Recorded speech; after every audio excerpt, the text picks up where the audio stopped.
Sekarang kita masuki masalah dilalatul alfaz.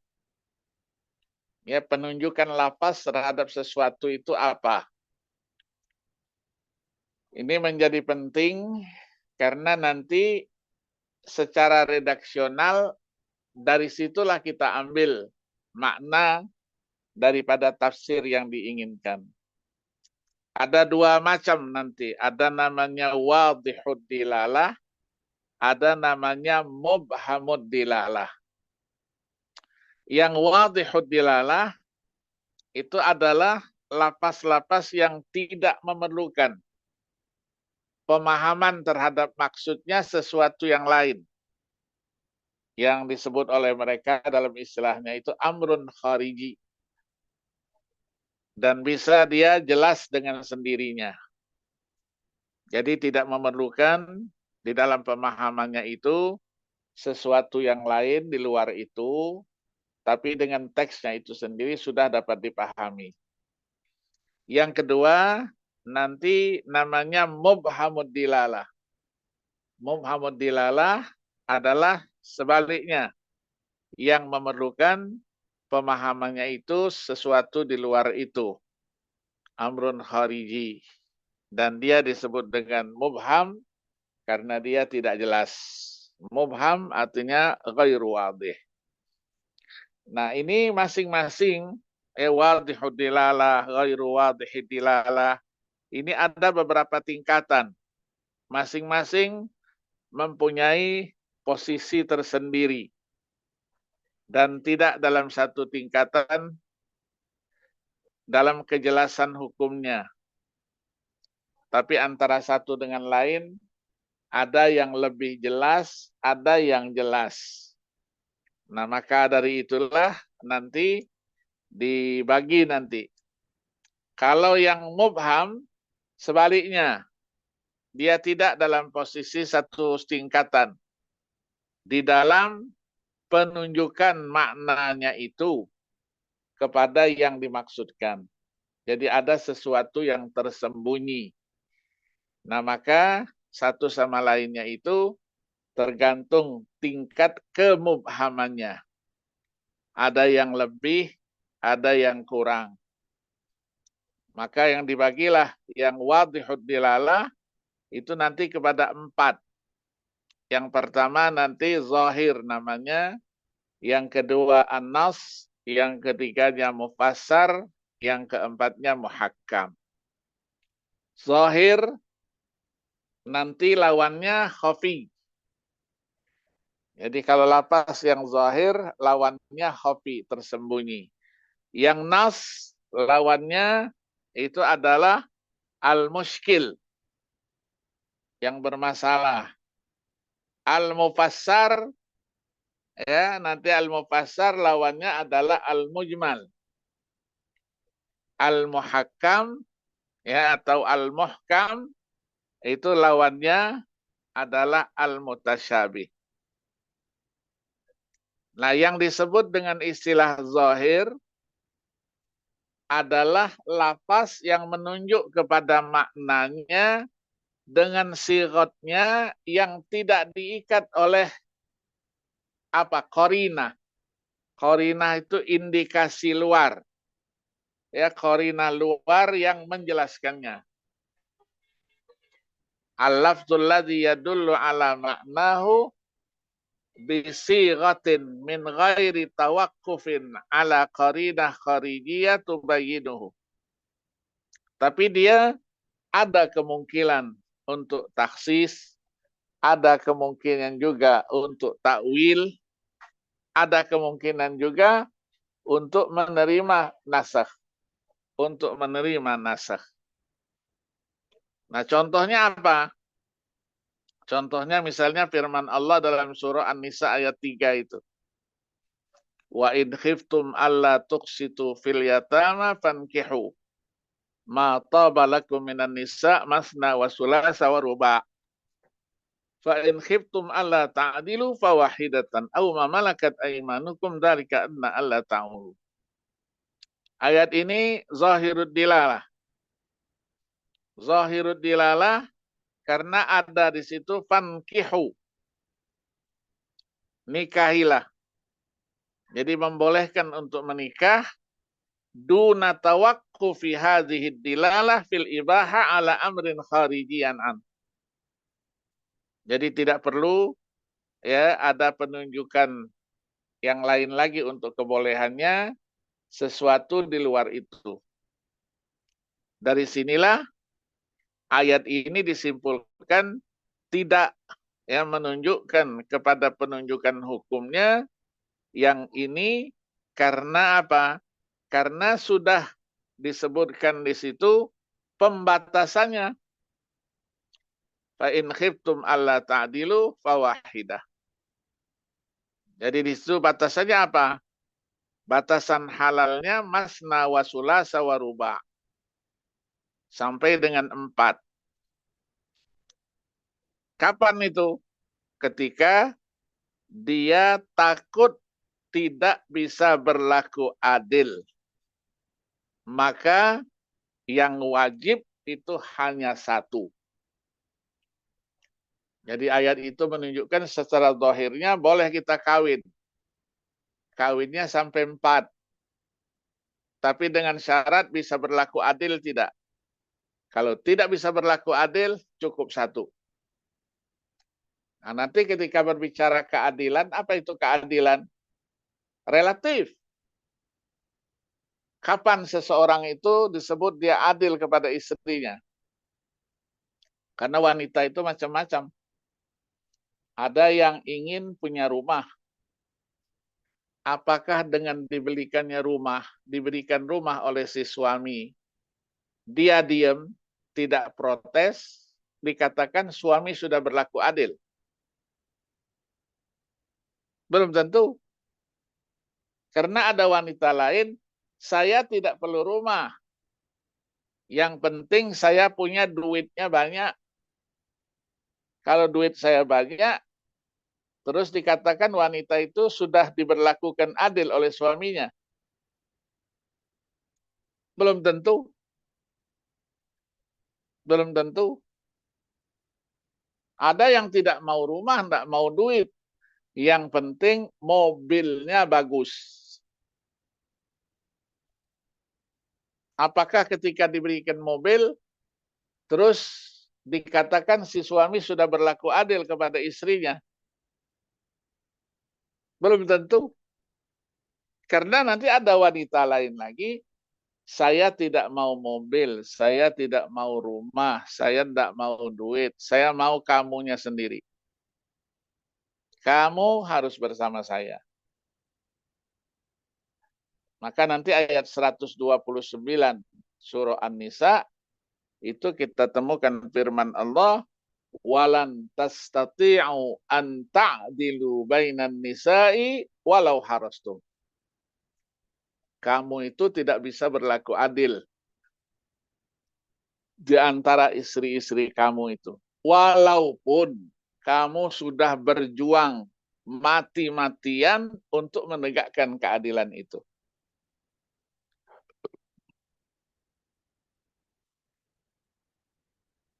Yang kedua disebutkan juga di sini di dalam apa? Di dalam hadis itu, ya, hadis riwayat Imam Muslim, bahwa yang dimaksudkan wa in khiftum alla tuqsitu fil yatama itu disampaikan ya kepada yatim ya, yatimah.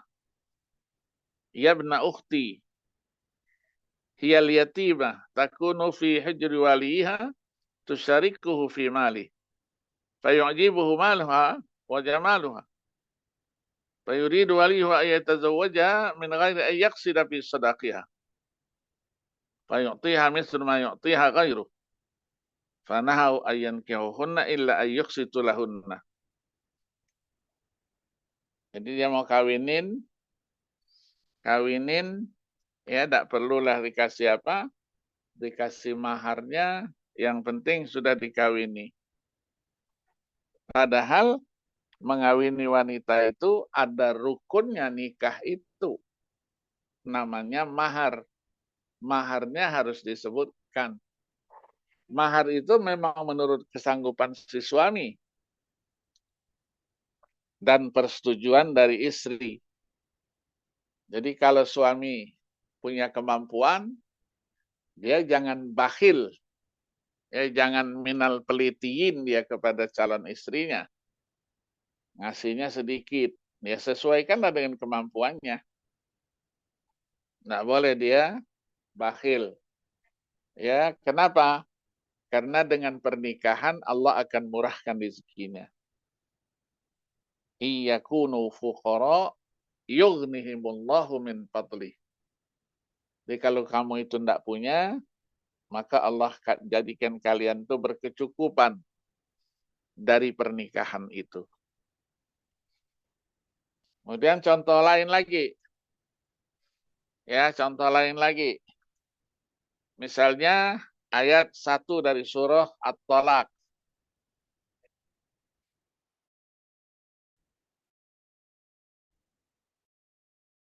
At-Talaq. Ya, kita ketahui bahwa orang itu ketika dia akan menceraikan istrinya itu harus diceraikan itu sesuai dengan hukumnya itu cerai. Maka disebutkan di sini faqad siqat al-ayah li bayani mura'ati waqti as-sunnah inda iradati talaq. Jadi dia harus menceraikannya itu dalam posisi sunnah.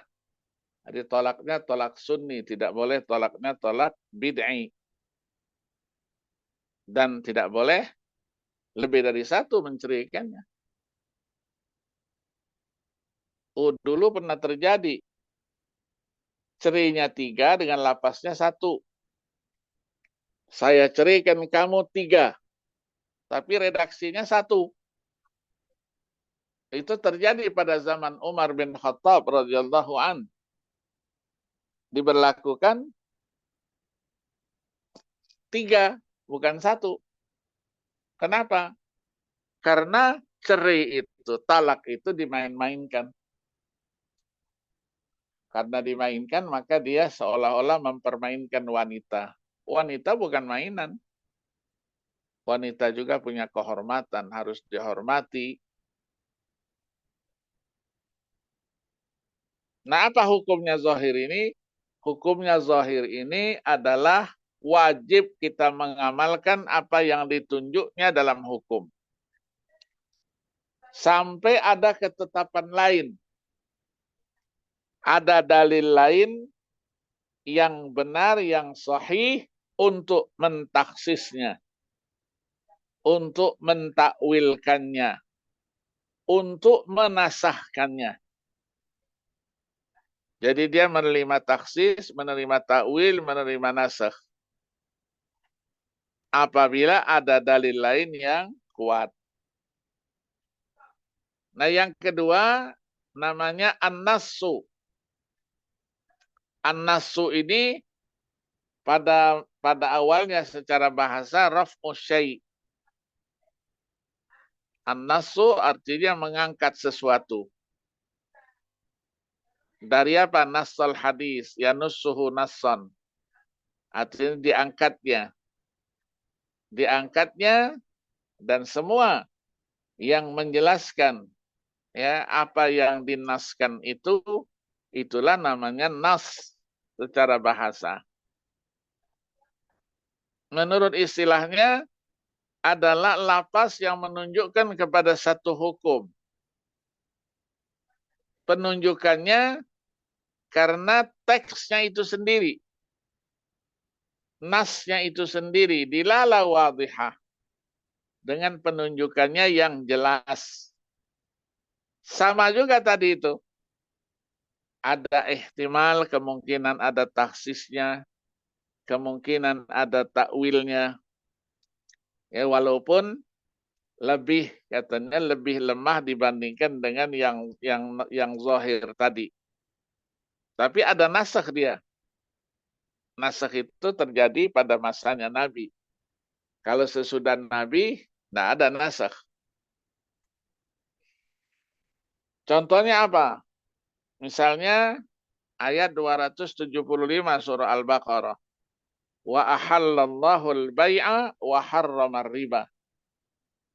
Ayat ini menjelaskan tidak sama antara jual beli dengan riba. Dari sisi apa? Kehalalan dan keharamannya. Itulah yang dimaksudkan. Maka ditambah yang disebutnya wa harrama riba itu untuk memberikan kejelasan daripada zahirnya tadi, yaitu kehalalan jual beli dan keharaman riba itu. Yang ketiga, ayat yang tadi juga, ayat 3 tadi itu, surah An-Nisa. Fankihu ma taba lakum minan nisa masna wa sulasa wa ruba'. Di sini ada nas juga. Nasnya menjelaskan bilangan yang halal untuk dinikahi dari wanita-wanita itu. Bilangan itu hanya terbatas kepada 4 orang saja. Ya, poligami ya. Kalau bicara poligami, yang paling tidak senang tuh ibu-ibu lah, perempuan lah. Ya, karena dia akan dimadu. Ya, madunya kalau madu Arab enak, manis. Kalau madu ini pahit. Ya, madu ini pahit. Dan kalau sudah poligami, itu berarti cintanya sudah terbagi 2. Kalau cinta sudah terbagi 2, rumah sudah terbagi 2, sudah tidak jelas lagi di mana posisinya, di mana tempatnya.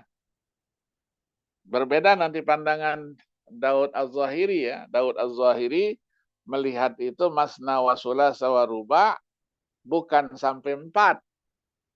2, 3, 4. Tapi 2, 2, 3, 3, 4, 4. Jadi dibolehkan menikah bukan hanya 4. Tapi berapa? Hitungnya berapa? Boleh 18. Itu mazhab Zahiri. Ayat yang tadi juga, ya ayuhan nabiin idza talaqtumun nisa fatalliquhunna li'iddatihinna.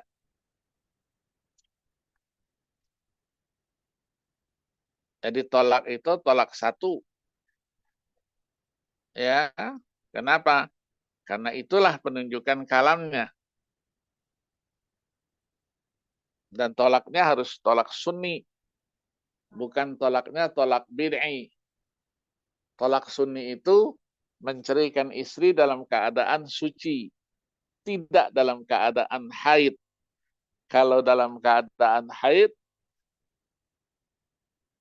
disebut dengan bid'i. Nah, kalau bid'i disuruh kembali. Jadi dulu sabda Nabi kepada talaknya Abdullah bin Umar. Ketika mentalak istrinya dalam keadaan mens. Diperintahkan Nabi liyuraji'ha summa yumsikuha hatta tathur. Summa tahidu fatathur. Fa in badalahu an yutalliqaha fayutalliqaha tahiran qabla ayyamassaha. Fatilkal iddatu allati amara Allah Ta'ala yutalliqu lahan nisa. Jadi dirujuk, nak boleh dia mencerainya sampai wanita itu suci. Kemudian dia mens lagi, suci lagi. Nah, kalau itu sudah jelas, nanti barulah dia ceraikan dalam keadaan suci itu. Begitu juga ayat 228 surah Al-Baqarah. Wal mutallaqatu yatarabbasna bi anfusihinna salasata quru. Ayat ini menjelaskan bahwa masa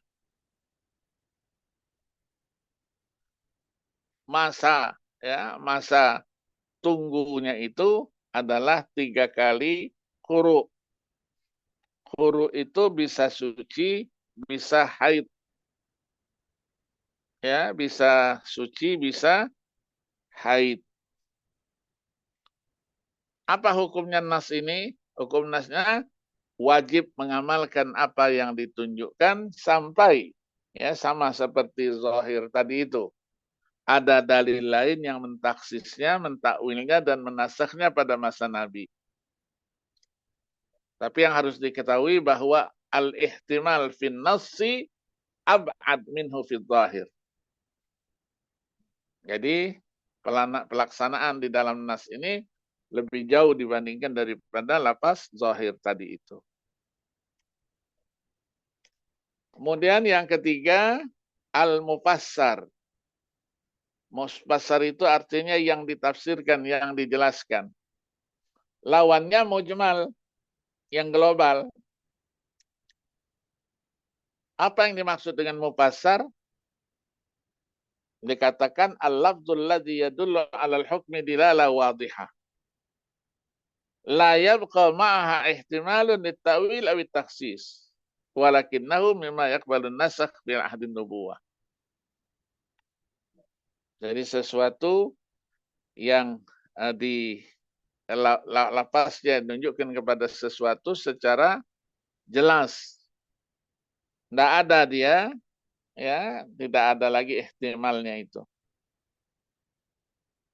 Maka mufassar ini dia di atas zahir, dia di atas nas, wuduhan. Karena dijelaskan apa maksudnya. Contohnya apa? Misalnya ayat yang ada dalam surah An-Nur. Walladzina yarmunal muhsanat tsumma lam ya'tu bi arba'ati syuhada fajliduhum samanina jaldah. Az-zaniyatu waz-zani fajlidu kulla wahidin minhuma mi'ata jaldah. Nah, yang mufassar ini berapa harus dicambuk? 80, dicambuk 100. Nah, inilah bilangan. Bilangan itu tidak bisa bertambah dan tidak boleh juga berkurang. Jadi mau dicambuk misalnya hukumannya 80, 100. Oh, dilihat nih orang yang mau dicambuk ini sudah tua. Nanti kalau dicambuk 80 dia mati. Maka dikuranginya 1, 2. Tidak boleh. Dilarang. Ya begitu juga yang 100 tadi. Kemudian ayat lain lagi dalam surah Al-Ma'arij. Innal insana khuliqa halu'a. Idza massahu syarru jazu'a wa idza massahu khairu manu'a. Illal musallin. Jadi manusia itu tradisinya memang halu'a. Halu'a itu mudah apa? Mudah putus asa. Jadi kalau ada kejahatan, maka dia berubah. Ketika kebaikan juga berubah. Nah, dikecualikan di sini ini. Berubah itu yang siapa? Nah, yang tidak sholat. Tapi kalau yang sholat, tidak apa-apa. Yang ketiga contohnya wa aqimus shalah wa atuz zakah. Walillahi 'alan nasi hajjal baiti man istata'a ilaihi sabila. Ya ayyuhalladzina amanu kutiba 'alaikumus syiyam. Ini semua lafaznya itu mujmal dia. Mujmal.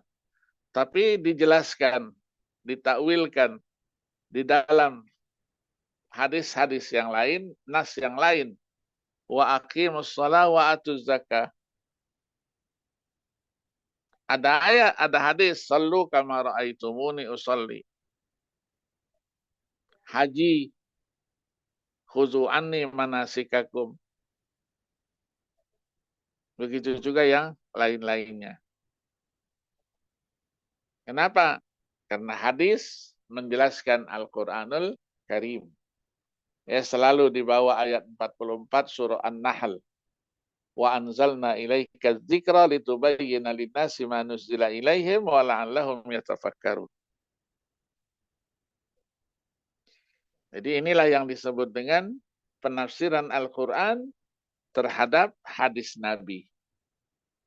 Nah, hukumnya mufassar wujubul amal bima dalla alaihi qat'an.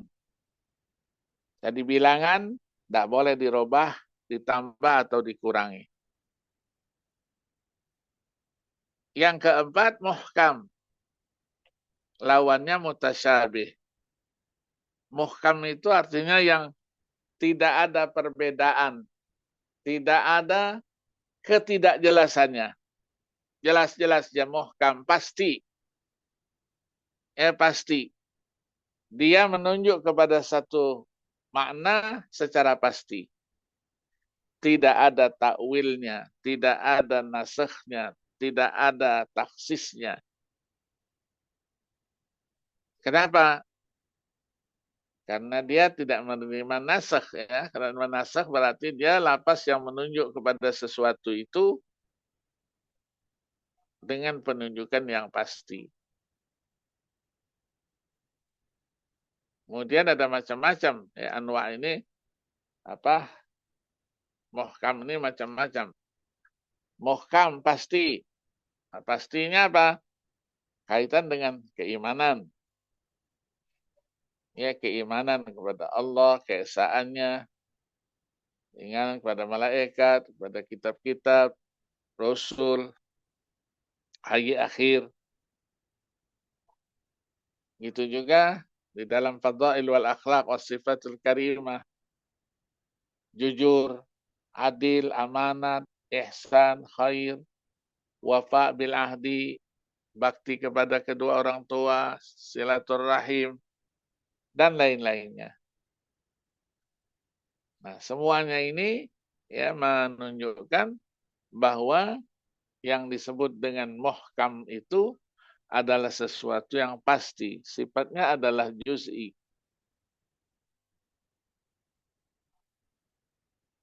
Maka muhkam dibagi dua, ada muhkam nanti li zatihi atau muhkam li ghairihi. Muhkam li zatihi yang kita jelaskan tadi.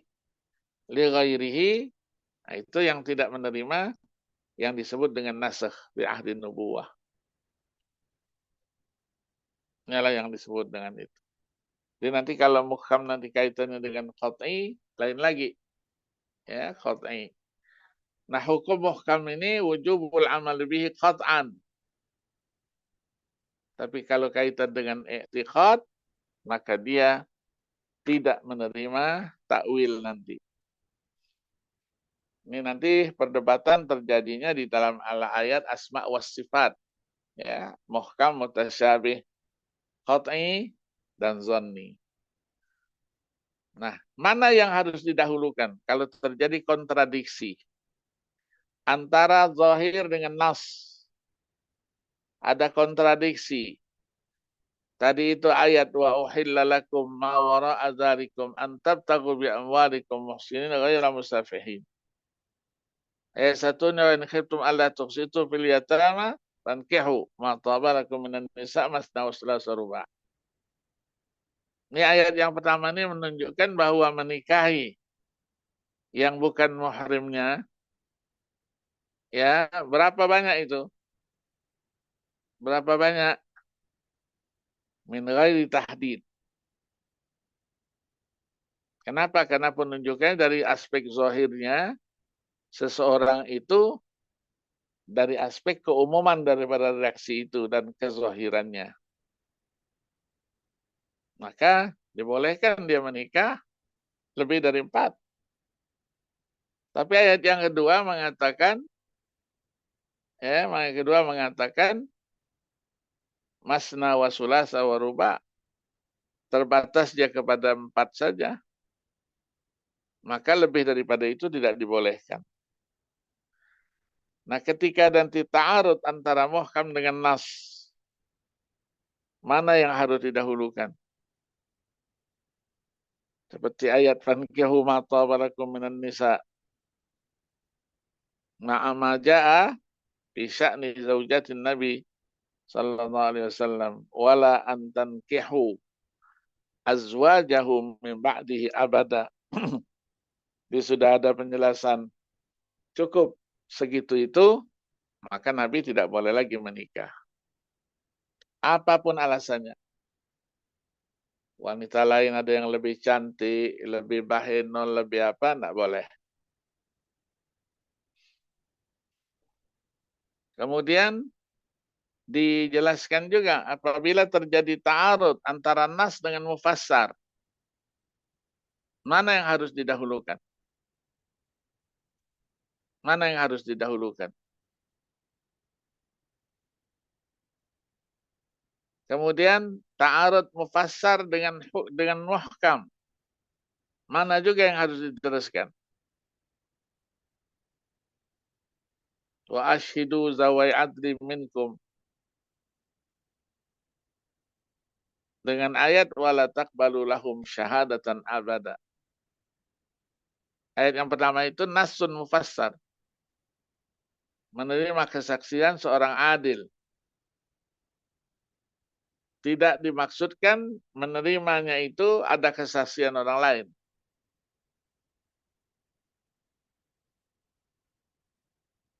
Ayat yang kedua nasun muhkam juga. Liwujudi ta'yid fihi sarihan. Ya, karena ada penguatannya secara jelas.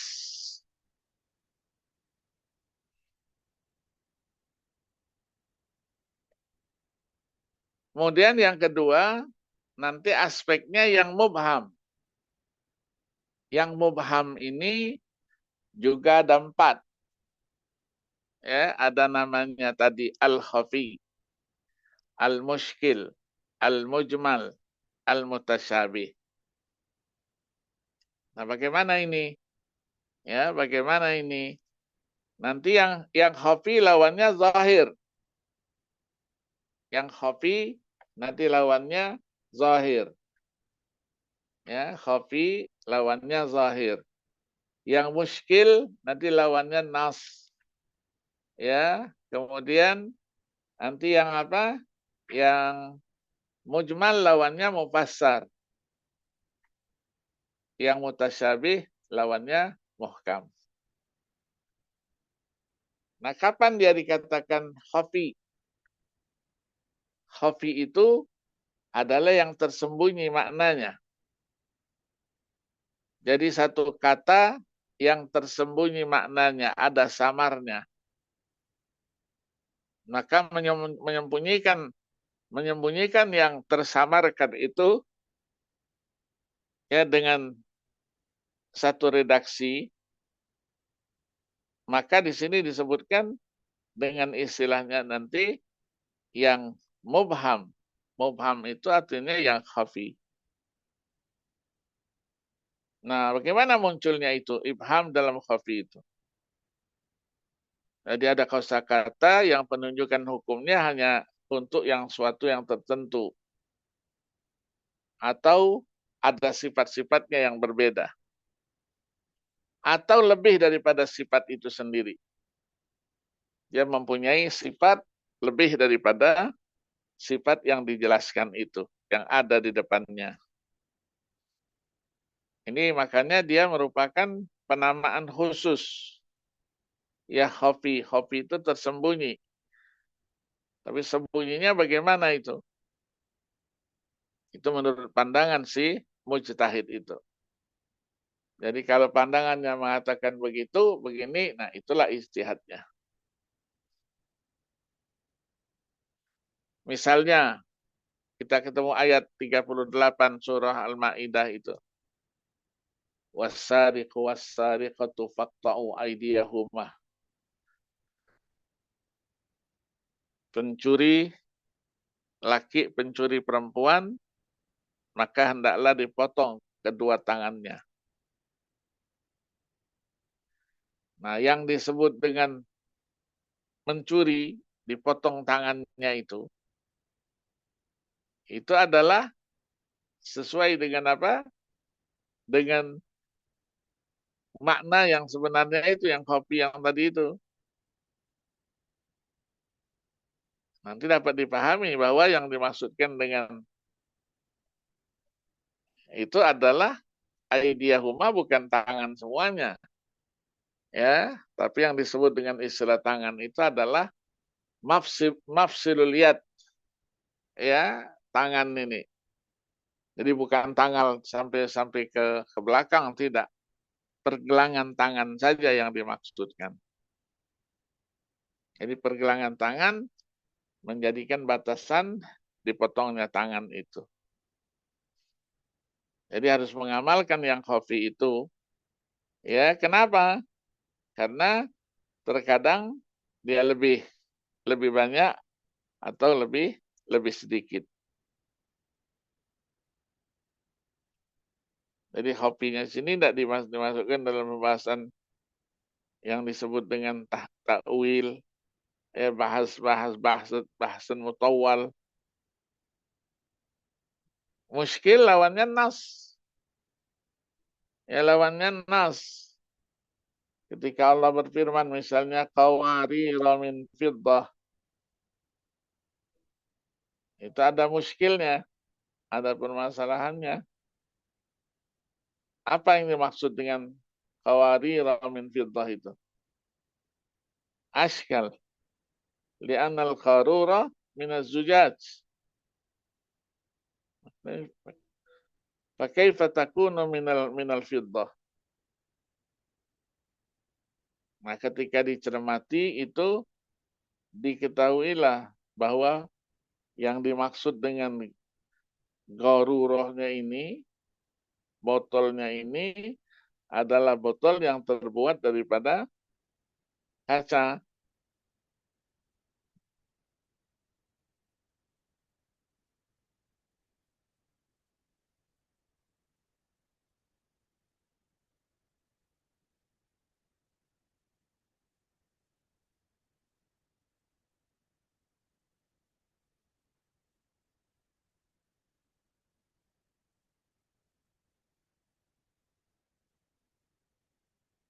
Muskil. Kalau di dalam hadis, muskil ini hadis yang bermasalah. Ya. Hadis yang bermasalah itu biasanya dikaitkan dengan hadis-hadis yang kontradiktif satu sama lain. Disebutlah dengan istilah muskilul asar. Nah, muskilul asar ini perlu dijelaskan. Maka dituliskan oleh ulama ya penjelasan-penjelasan sekitar itu. Contoh yang muskil, misalnya wa in kuntum junuban fattahharu. Ayat ini menjelaskan secara gamblang untuk membasuh. Mandi itu artinya ghuslu dhahiril badan. Mencuci, membasuhi badannya itu. Kalau yang batin, tidak mungkin lah. Tidak mungkin. Jadi yang lahiriah itu, kata secara fikih, apakah air yang kita sampaikan untuk mandi itu membersihkan juga yang ada di dalam dari tubuh kita? Tidak mungkin. Ya, nah, maka di sini terjadilah katanya iskal, muskil, ketika seorang yang janabah itu membasuh mulutnya, hidungnya. Karena mulut itu adalah dia berada di tengah-tengah wajahnya. Sampai kepada puasa sendiri tidak membatalkan puasanya.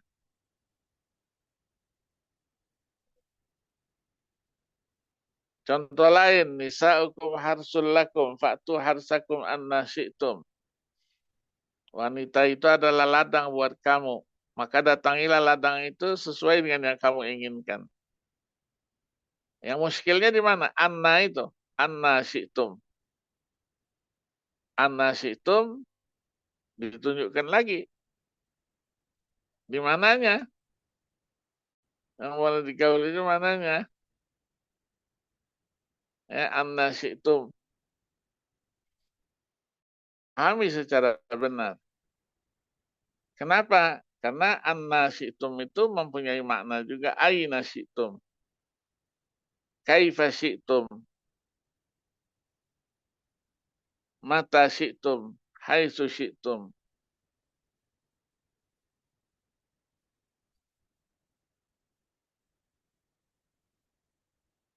Kemudian contoh yang lain lagi, contoh banyak sekali ya. Diberikan itu contohnya di dalam buku-buku itu banyak sekali disebutkan. Ya, begitu juga misalnya wal mutallaqatu yatarabbasna bi anfusihinna salasata quru. Quru itu bisa suci, bisa mens.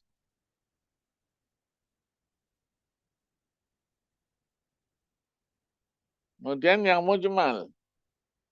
Mujmal ini yang global dia. Yang global. Maka lawannya yang mufassar tadi itu. Ketika dibacakan ayat wa qala alladziina kafaru law nuzzila 'alaihil Qur'an jumlatan wahidah. Jumlatan wahidah artinya zaman mufarraqan.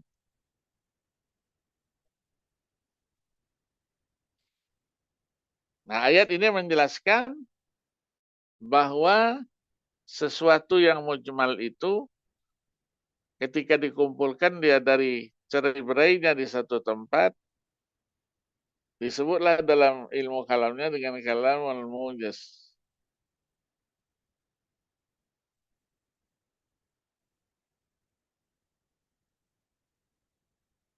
Di dalam perjalanannya, ya kita temukan penjelasan-penjelasan para ulama itu. Karena ketika Al-Quran diturunkan, Al-Quran tidak sama seperti kitab-kitab sebelumnya. Kitab sebelumnya diturunkan sekaligus. Nah, Al-Quran diturunkan secara bertahap. Maka orang-orang kafir mengatakan wa qala alladziina kafaru laula nuzila 'alaihil Qur'anu jumlatan wahidah. Ternyata ada makna di situ. Kadzalika linusabbita bihi fuadaka warattalnahu tartila. Warattalnahu tartila. Maka mujmal memiliki 3 jenis dia. Satu jenis yang tidak dimaknai, tidak dipahami maknanya secara bahasa. Seperti tadi disebutkan innal insana khuliqa halu'a. Halu'a. Wa idza massahu syarru jazu'a. Wa idza massahu khairu manu'a. Ini semua mempunyai makna-makna ya tersendiri. Ya, tersendiri. Nah, begitu juga ayat-ayat lain yang dicontohkan. Nah, sementara yang mutasyabih, ini lawannya adalah muhkam. Mutasyabih lawannya muhkam. Nah, biasanya antara muhkam dengan mutasyabih ini menjadi apa? Menjadi pembahasan ya di dalam ilmu Al-Qur'an, ilmu usul fikih dan juga ilmu kalam yang disebut dengan ayat-ayat mutasyabihat. Jadi perlu ditakwil atau tidak? Karena kalau tidak ditakwil, nanti dia sama dengan tangannya manusia. Sementara Allah itu yang menciptakan manusia. Tidak mungkinlah tangan manusia sama dengan tangan Allah. Maka ayat yadullah fauqa aydihim harus ditakwilkan qudratullah fauqa qudratihim. Wa yabqa wajhu rabbika zul jalali wal ikram. Tuhanmu, wajah Tuhanmu, zul jalali. Sehingga dia mempunyai apa? Makna kebesaran, makna kemuliaan. Fa innaka bi'ayunina wa wahyina. Disimbolkan dia sebagai apa? Sebagai sesuatu yang disebut dengan zat dia. Zat. Jadi zatnya Allah itu kekal. Zatnya Allah itu kekal. Nah, di dalam perjalanannya nanti, apakah itu perlu takwil atau tidak? Karena takwil akan mengantarkan kepada kesalahan dalam pemahaman. Ya, kesalahan di dalam pemahaman. Nanti ini terjadilah perdebatan terutama dengan kelompok Mu'tazilah nanti. Nah, sekarang apa penunjukannya terhadap hukum? Penunjukannya terhadap hukum ini tergantung nanti dilalatnya. Ada dilalat nanti ibarah, isyarah, nas, iqtida. Ya, dilalat ibarah artinya secara tekstualnya begitu. Tekstualnya begitu. Disebutkan. Ulama ul-usul membahas usul istinbat dan qawaid tafsir di dalam konteks ya, bahasa Arab itu sendiri dan karakter-karakternya, maka ditentukan di dalam pembicaraan seperti ini seolah-olah mereka sudah menyiapkan sound system gitu, ya, sound system untuk yang mana, yang panjang yang mana gitu, supaya jelas. Maka di sini nanti ketika menjelaskan itu, nah apakah itu menjadi alat bantu untuk menjelaskan? Nah, sementara alat bantu itu nanti mengantarkan dalam ilmu kalam yang disebut dengan istilah mujassimah, musyabbihah. Jadi Allah itu punya tangan enggak? Untuk punya tangan, tapi tangannya bukan seperti tangannya manusia. Maka tangannya itu harus ditafsirkan bukan tangan, tapi kekuasaan, qudrah. Karena kalau dikatakan tangan, ya enggak mungkinlah tangan Allah itu sama seperti tangannya manusia. Karena Allah yang menciptakan, sementara manusia adalah hasil ciptaan. Maka di dalam agama Buddha itu ada namanya dewa-dewa 1000 tangan. Ya, masa dewa sama dengan manusia? Sementara dewa itu dianggap Tuhan menciptakan. Maka ada dewa namanya dewa 1000 tangan. Ya, dewa 1000 tangan. Jadi banyak disampaikan nanti penjelasan-penjelasan sekitar itu. Nah, perlu takwil atau tidak? Karena dia termasuk di dalam kategori mutasyabihat. Ya, kalau mutasyabihat itu perlu ada semacam takwil. Maka pembahasannya nanti melaju lagi lebih panjang. Oh, kalau begitu penunjukan dari satu redaksi bisa secara redaksinya itu sendiri, ibaratnya, redaksionalnya, atau isyaratnya. Atau isyaratnya. Maka nanti ada namanya dilalat al-ibarah, dilalat al-isyarah. Dilalat al-ibarah itu penunjukannya yang cepat, begitu cepatnya. Nggak perlu lagi maksud-maksud yang lain. Pokoknya sudah selesai. Titik dia. Maka ayat 3 dari surah An-Nisa yang kita contohkan tadi, ketika kita menjelaskan dilalatul ibarah, jelas. Satu, boleh menikah. Dibolehkan nikah. Dibolehkan nikah dalam bilangan tertentu. Apa batasan bilangnya? Batasan bilangannya adalah berapa? Bilangannya berapa batasannya? Disebutkan di situ ibahatuz zawat, boleh dia poligami, tapi poligaminya dibatasi. Kemudian boleh dia membatasi hanya 4 saja, tapi dibatasi cuma 1 saja. Kenapa? Karena ada kekhawatiran tidak bisa berlaku adil. Ya, tidak bisa dia berlaku adil. Jadi dilarang. Ya, nah adil itu apa? Ya adil itu artinya ketidakjujuran. ketidakjujuran, dia adalah kezaliman. Ya, kezaliman. Begitu juga ayat yang lain yang berkaitan dengan riba dan seterusnya. Kemudian yang kedua ini hanya isyarat saja. Secara redaksional begitu. Tapi dalam kenyataannya tidak demikian. Nah, apakah isyarat itu menetapkan suatu permasalahan secara pasti? Belum tentu. Ya, belum tentu.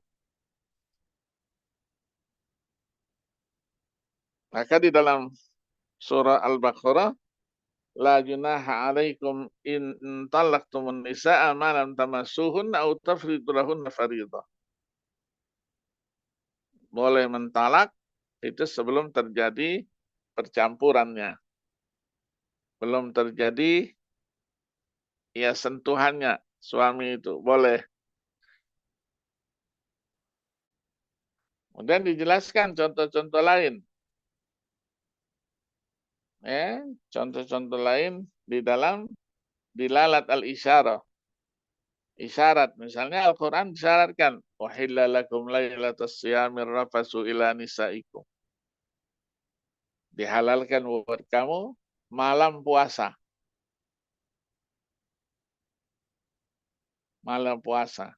Secara ibaratnya teksnya mengatakan boleh menggauli istrinya karena waktu-waktu yang masuk dalam kategori hukum yang pasti, hukum yang memberi makna lebih daripada itu, dan seterusnya. Itu juga contoh-contoh yang lainnya. Wa 'alal mauludi lahu rizquhunna wa kiswatuhunna bil ma'ruf dan seterusnya. Ada lagi yang terakhir dilalatun nas. Ya, dilalatun nas ini itu adalah disebut dengan istilahnya mafhumul muwafaqah ya. Jadi perlu enggak dijelaskan itu? Kalau perlu dijelaskan, nanti namanya dilalatul iqtida. Dilalatul iqtida.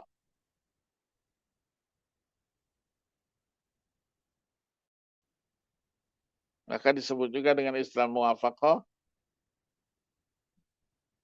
Disebut juga dia dengan dalil fahwal khitab. Kemudian dilalatul iqtida. Dilalatul iqtida ini penunjukannya kepada sesuatu itu memerlukan satu takdir, penjelasan lebih jauh. Misalnya sering dikatakan pernikahan, misalnya pernikahan disampaikan. Ya, ketika disampaikan pernikahan, apakah dia mempunyai makna lain dari itu? Tentu tidak. Ya, tidak. Dia menunjukkan kepada makna lain. Yang dianggap makna lain ini yang dimilikinya mempunyai keterangan yang jelas.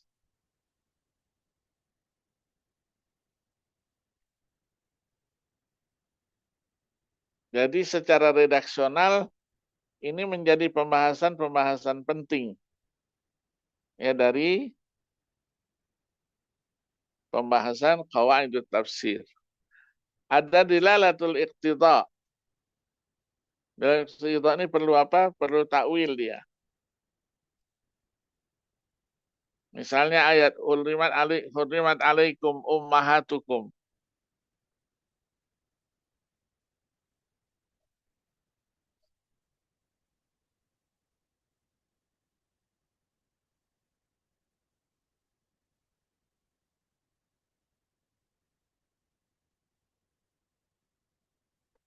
Begitu juga ada was'alil qaryah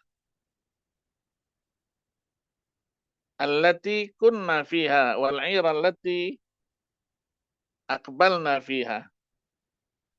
Yang diminta itu tanya itu desanya atau penduduknya. Was'alil qaryah. Ternyata maksudnya adalah was'al, artinya arsil ila ahliha. Kita nanyanya penduduknya, bukan nanya daerahnya. Daerahnya sampai kiamat juga tidak ada jawaban. Ya, begitu juga ayat tahriru raqabah. Raqabah artinya mamluka, yang dimiliki. Karena dia bisa dibebaskan atau tidak, karena tergantung kepada pemilikan. Kalau pemilikannya berlanjut, maka dia menjadi milik. Tapi kalau dia tidak lanjutkan pemilikannya, berarti dia sudah menjadi pemilik orang lain. Jadi ada semacam apa? Semacam takwil. Ya, ditakwilkan. Jadi ditakwilkan ya. Nah, ketika ditakwilkan, maka dia akan memberi makna yang jelas. Misalnya sering kita menyebutkan sebuah hadis. Rufi'a an ummati al-khata'u wan nisyan wa mastukrihu alaih. Diangkatkan dari umatku itu yang tidak sengaja, karena lupa, karena dipaksa. Nah, yang diangkatnya apanya? Diangkat itu apanya? Dosanya. Rufi'a ummati ismul khata'i wan nisyan wa mastukrihu alaih. Jadi dosanya yang diangkatkan. Seperti ketika berbicara juga tentang darurat. Ya, darurat. Darurat itu disebutkan famanitturra ghaira baghin wala adin fala isma alaih. Jadi ketika posisinya sudah dalam keadaan darurat itu. Jadi ada takwilnya. Ya, ada takwilnya. Nah, takwilnya itulah yang membedakan antara dia dengan nas itu tadi, dilalatul iqtidha. Ini pembahasan-pembahasan semuanya kembali kepada bahasa. Ya, kembali kepada bahasa. Nah, baru nanti kita masuk ya pembahasan yang berkaitan dengan qawaidut tafsir, yang berkaitan dengan hukum. Nanti ada redaksinya yang am, ada redaksinya yang khas, ada redaksinya yang mustarak. Ini semua menjadi bahagian daripada kaidah tafsir, karena lafaz-lafaz Al-Quran mengandung ya sesuatu yang luar biasa di dalam penunjukannya terhadap hukum atau tidak penunjukannya kepada hukum itu.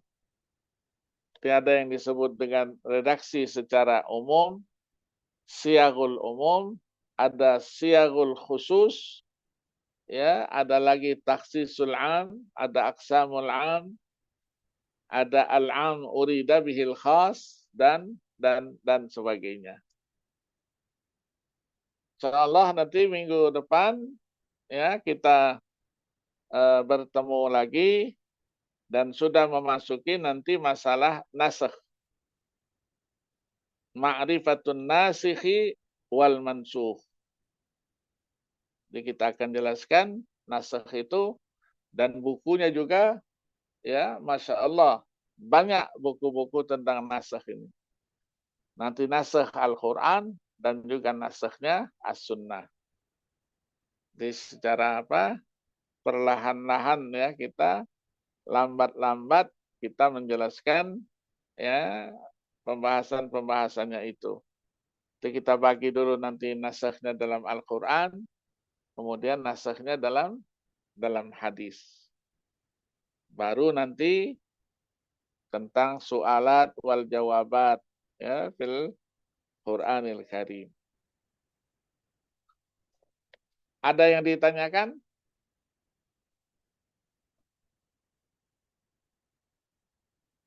Ada yang ditanyakan? Buku yang kemarin yang perlu dikirimkan ada 4 ya, paling tidak 4 ya.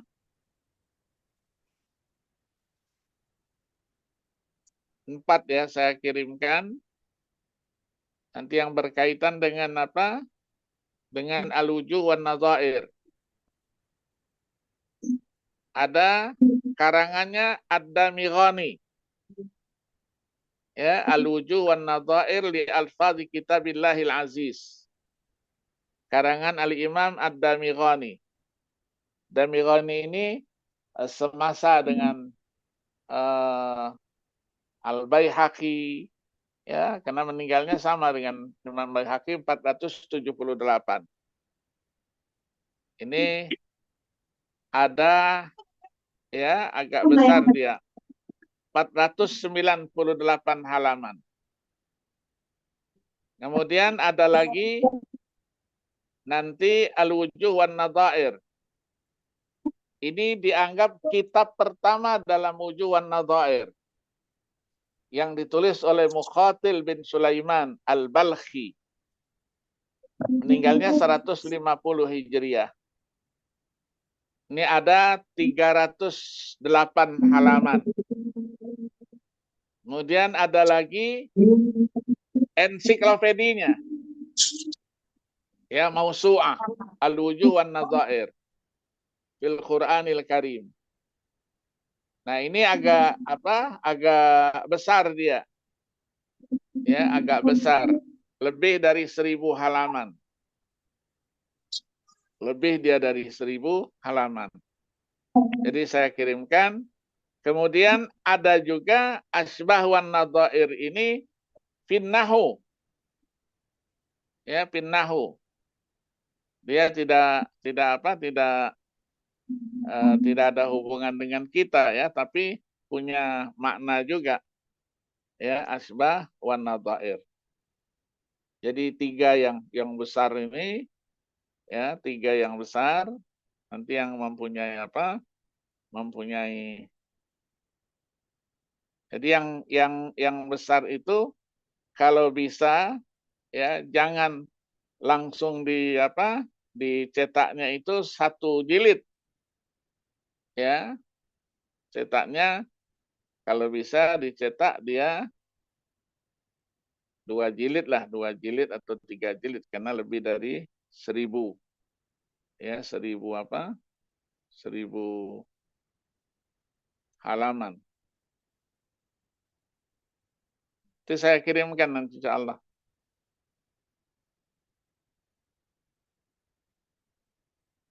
Insyaallah ketemu minggu depan kita ya. Usahakan insyaallah kita usahakan